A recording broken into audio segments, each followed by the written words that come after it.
پکار تالابگنگ ناظرین اب سے آنے والی مزید بارش کے حوالہ سے اچھی خبر شیئر کرتے ہیں۔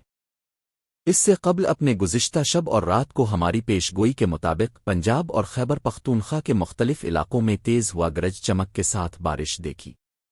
ناظرین، سوموار اور منگل 8 اکتوبر کی بات کی جائے تو پنجاب کے بالائی مغربی اور جنوبی علاقوں جن میں راولپنڈی، اسلام آباد، چکوال، تالابگنگ، میاوالی، اٹک، پن نیب، خوشاب، ڈیرہ اسماعیل خان، لیا بھکر، چوک اعظم، ڈیرہ غازی خان، مظفر گڑھ، ملتان، ڈی آئی خان میں کہیں کہیں تیز آندھی چلنے سمیت گرج چمک کے ساتھ تیز بارش تو چند مقامات پر ہلکی بارش جبکہ بعض علاقوں میں اولے پڑنے کا بھی امکان ہے۔ کے پی میں کوہاٹ، ایبٹ آباد، بنو کرک، چترال، کالام، بالاکوٹ، گردونوا کے علاقوں میں تیز آندھی گرج چمک کے ساتھ بارش سمیت گلگت بالتستان میں چند مقامات پر برف باری بھی ہو سکتی ہے۔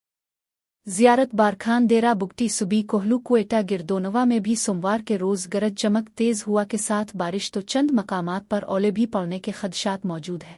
پاکستان کے باقی علاقوں میں کہیں ہلکے بادل تو کہیں موسم خشک رہنے کا امکان ہے۔ پکار تالابگنگ تازہ ترین موسم کی صورتحال کو جاننے کے لیے ہمارے Facebook page, YouTube channel, WhatsApp group سمیت ٹک ٹاک کو فالو اور وزٹ ضرور کریں۔